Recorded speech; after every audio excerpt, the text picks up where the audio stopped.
The best view, though, is where you are, as we keep talking about. So let's circle it back to, I mentioned a lot can happen even on the starting line. And it seems like we've actually had a lot more of those in recent years. I think of Milliken had a big one either last year or 2 years ago. Robert Height had a massive one last year here in Charlotte. What's the most jarring or scariest moment for you being that close when something happens on the line? Is there one or a couple incidents that come to mind?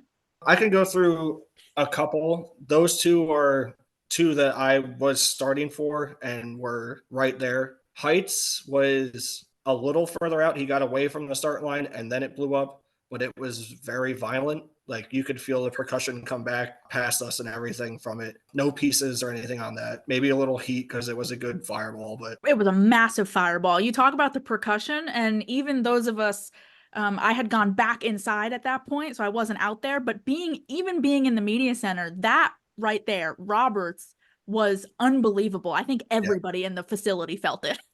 Yeah. I mean, it took the car off the ground and everything. It was pretty violent. Milliken's, I think that was in Dallas. It was also at the end of the year. I think it was after Yeah. Heights.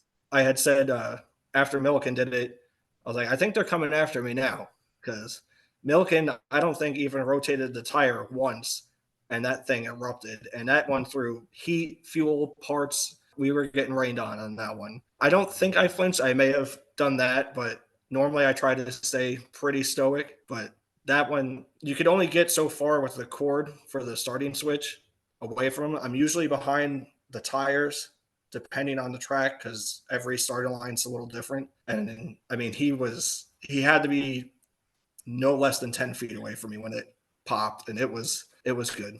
So something for people to realize as you're talking about this is you're standing there and you're not behind a wall, so to speak. Like you're out in the open, as you just said. There's no protective gear, there's no shield, there's no little box or anything to sit in, or you are out in the open right next to these cars.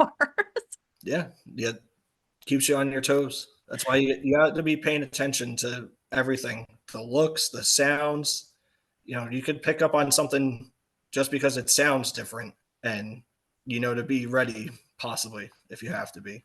Over time, do little things that maybe nobody else picks up, do you notice? And maybe even it's not something, again, that is very noticeable, but you catch just enough of it to where you realize that didn't sound right. Oh yeah.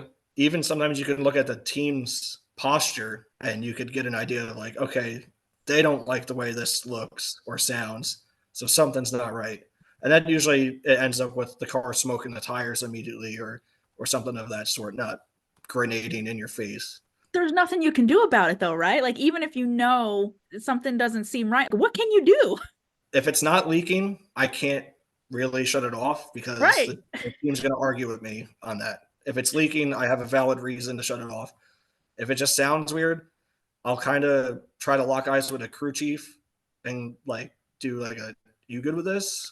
Okay. And it's their stuff. If they know it's not right and they want to chance it, that's on them. This weekend in Pomona, Terry Haddock won first round, and round two he came up, and the second he started doing his burnout, you could hear something was different, and they were trying to close the throttle blades and get the throttle to go down, and it just would not back down. The RPMs were real up, and I'm like, all right, I don't know if he's going to go anywhere or what it's going to do. And he went to stage, and that the clutch was engaging already, which was the problem, I believe. And he was trying to hold the brake, and that thing just would not. It was ready to go, so it just pushed him right through the start line. He never got the light because he couldn't get the car stopped. And then I think he tried to make a pass, and it smoked the tires immediately. It just was too much clutch in it.